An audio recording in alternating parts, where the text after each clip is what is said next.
Lisons dans 2 Samuel, le chapitre 24, selon le Semeur. L'Éternel se mit de nouveau en colère contre les Israélites et il incita David à agir contre leurs intérêts en lui suggérant l'idée de faire le recensement d'Israël et de Juda.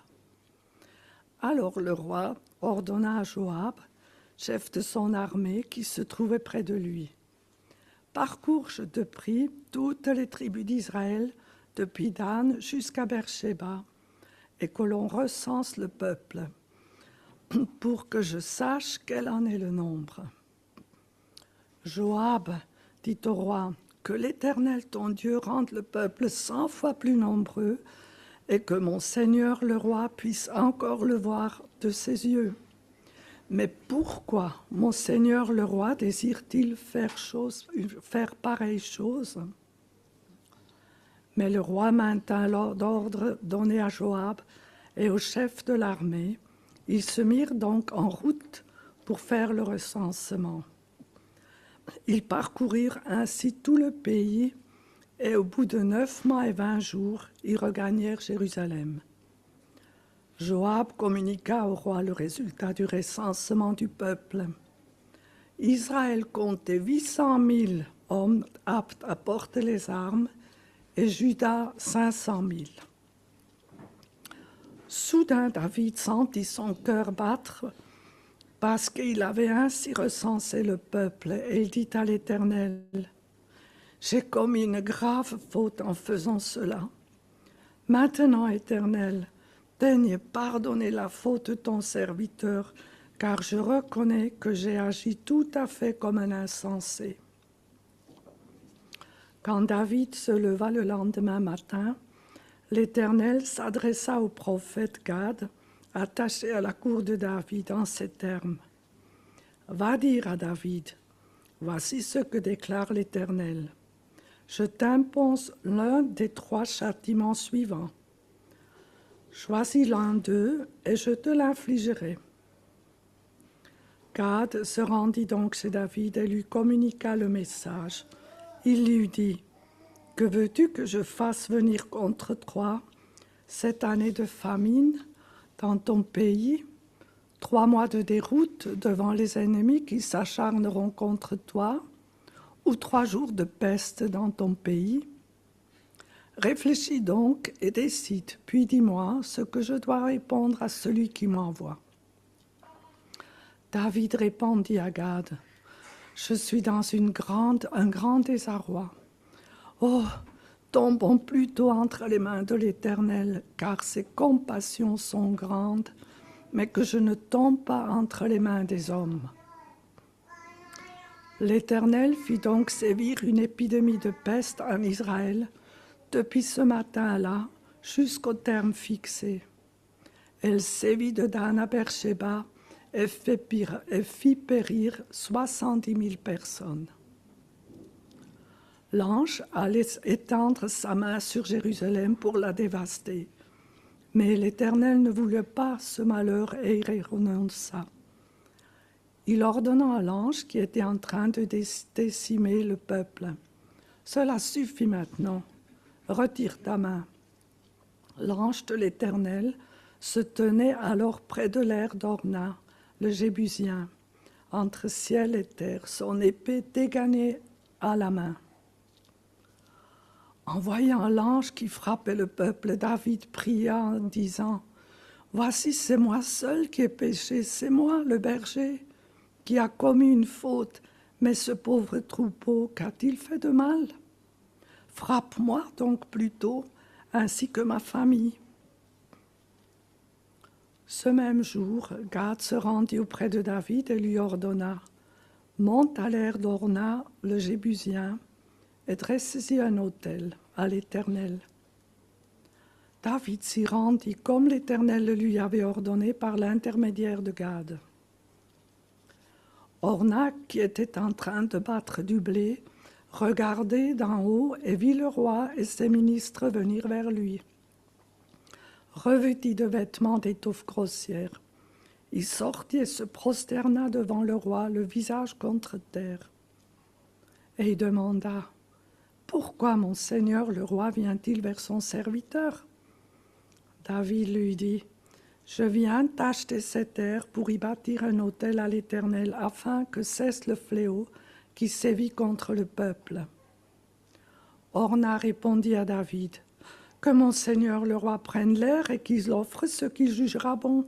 Regarde, voici les bœufs pour l'holocauste, les herses et l'attelage de bœufs fourniront le bois. » « Ô roi, je te donne tout cela. » Puis il ajoutait, « Que l'Éternel ton Dieu accepte favorablement ton offrande. » Mais le roi lui déclara, « Non, je veux te l'acheter à son prix.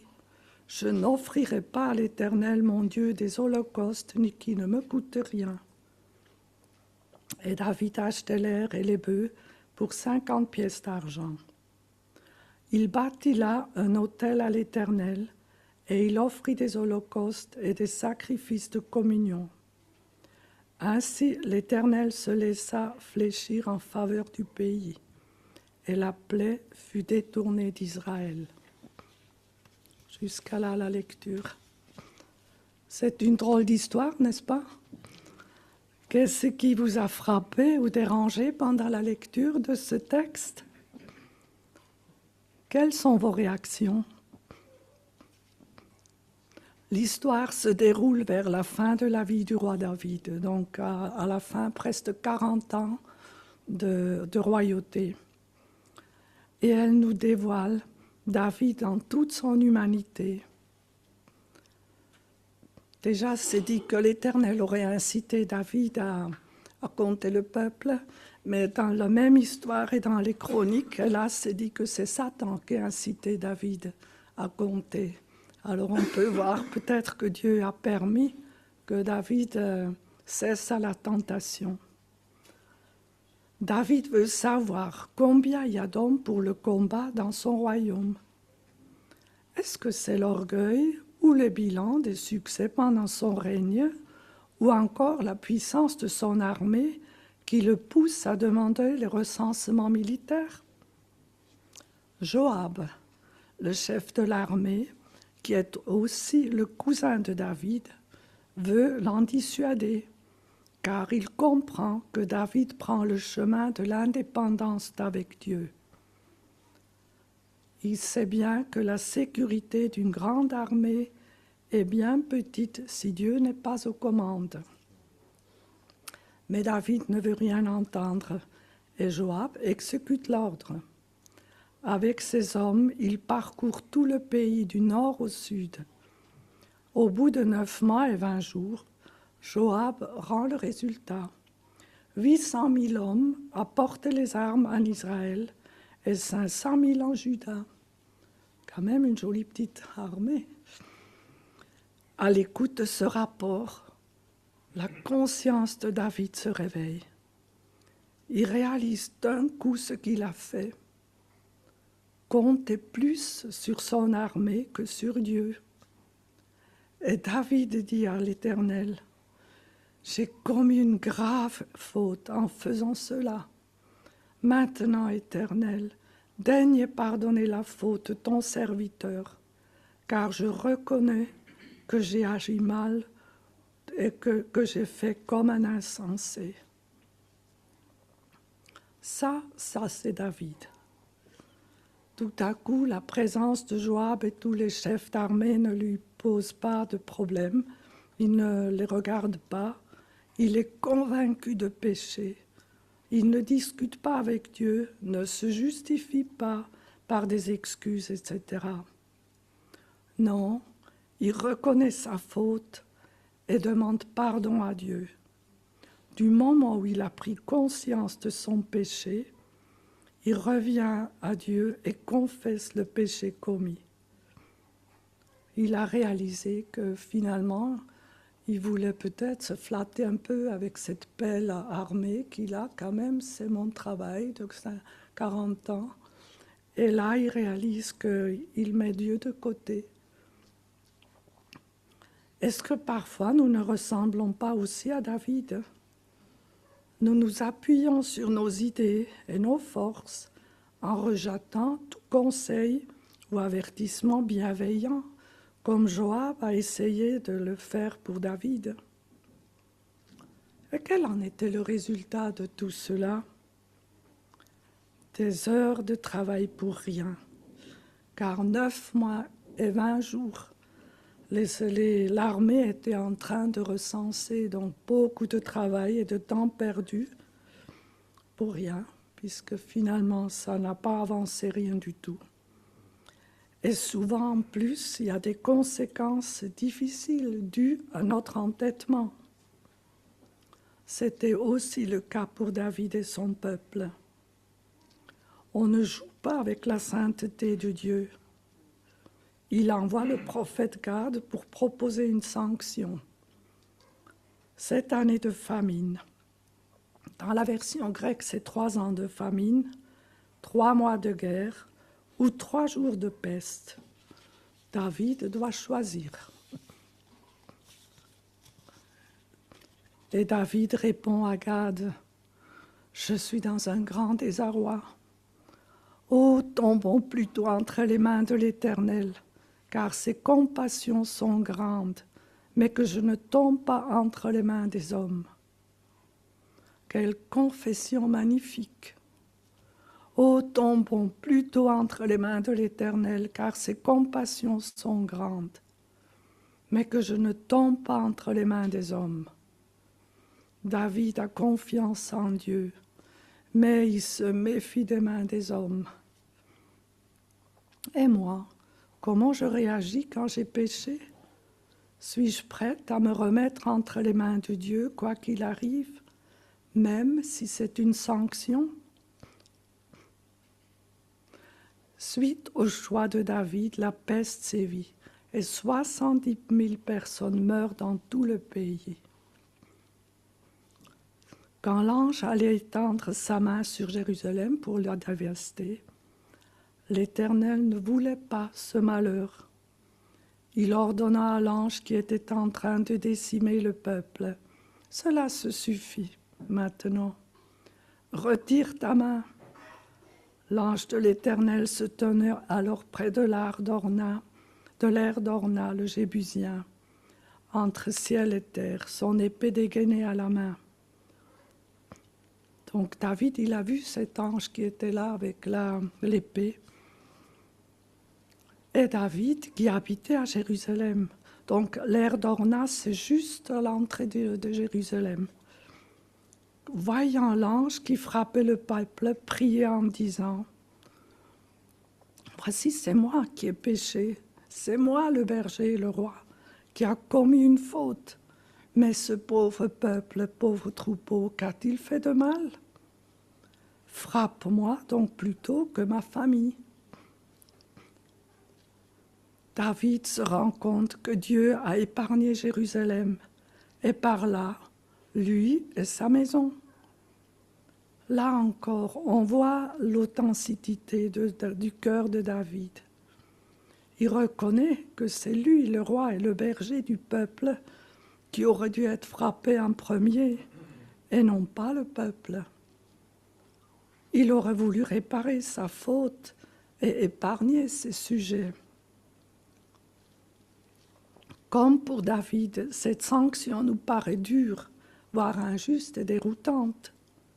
Pourquoi Dieu a-t-il fait mourir toutes ces personnes parmi le peuple? Nous avons un indice au début du récit qui dit que la colère de l'Éternel s'enflamma encore contre son peuple. C'est probablement à cause de leur idolâtrie et l'abandon de l'Éternel pour adorer d'autres dieux. Mais Dieu ne partage pas sa gloire avec les idoles. Et n'oublions pas que Dieu est souverain et ne nous doit pas des explications pourquoi sa façon d'agir. Il a un plan et il le poursuit.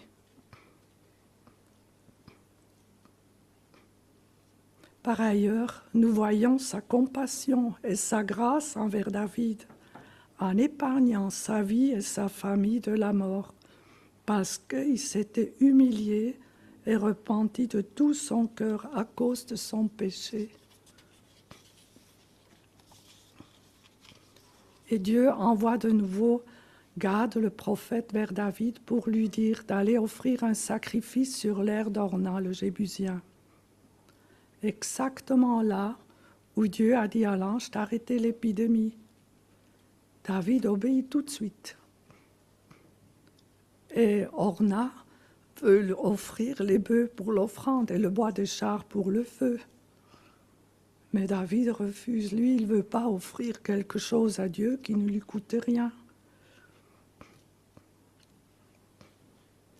Après avoir lâché l'air, David bâtit là un autel à l'Éternel. Et il offrit des holocaustes et des sacrifices d'action de grâce. Cette histoire est aussi racontée dans 1 Corinthiens 21, où il est mentionné que David invoqua l'Éternel, qu'il exauça, en envoyant le feu des cieux sur l'autel de l'Holocauste. C'est Dieu lui-même qui allume le sacrifice.